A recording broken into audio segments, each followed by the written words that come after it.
नमस्कार दोस्तों, आपका हमारे चैनल में स्वागत है। शहर में बहुत बड़ी मिठाई और समोसे की दुकान थी, जिसके ब्रेड पकौड़े और समोसे बहुत मशहूर थे।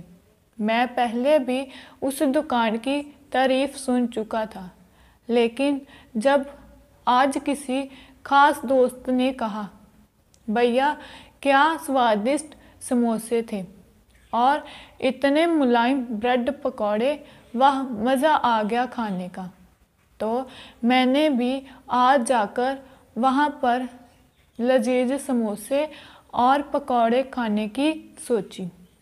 ऑफिस से निकला तो 7 बज चुके थे। मैंने सोचा क्यों ना पहले उस दुकान पर जाकर कुछ खाया जाए और फिर घर चले जाऊंगा। मैंने गाड़ी दुकान के बाहर खड़ी कर दी। जैसे ही मैं अंदर को हुआ तो एक छोटे नन्हे हाथों के स्पर्श ने मेरा ध्यान खींचा। देखा तो एक 8-10 साल की छोटी बच्ची थी, जिसने मुझे बीच में रोककर कहा, अंकल क्या आप भी जहाँ पर समोसे और पकौड़े खाने आए हो? मैंने कहा हाँ, पर तुम क्यों पूछ रही हो, क्या जहाँ पर स्वाद नहीं मिलते? वह बड़ी मासूमियत से बोली, मिलते हैं ना, बहुत अच्छे मिलते हैं, लेकिन आप मत खाने जाओ।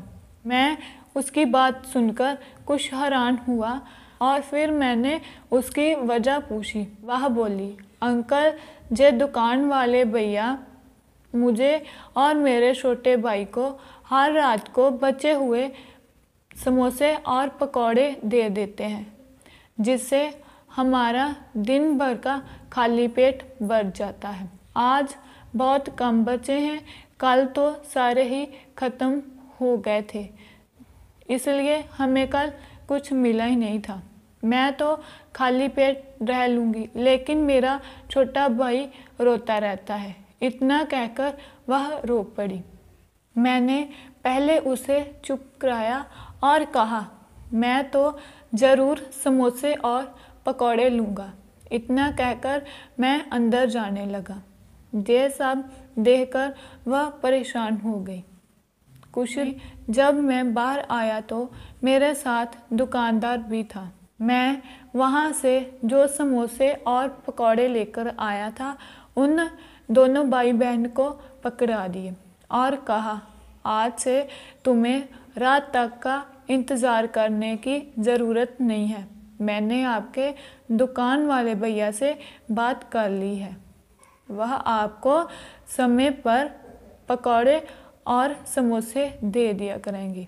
इतना कहकर मैं अपनी भीगी आंखें लेकर बाहर आ गया। मेरे दोस्तों, मैंने वो ब्रेड पकौड़े और समोसे तो नहीं खाए, लेकिन उनका स्वाद आज भी मेरे मन में है, क्योंकि मैंने दुकान वाले से वादा किया है कि मैं उसको हर महीने कुछ पैसे दे दिया करूँगा। वह उन दोनों बच्चों को पकौड़े और समोसे दे दिया करे। दोस्तों, मेरे पिताजी कहा करते थे कि हमें कुछ काम ऐसे करने चाहिए जिससे हमें सुकून मिले।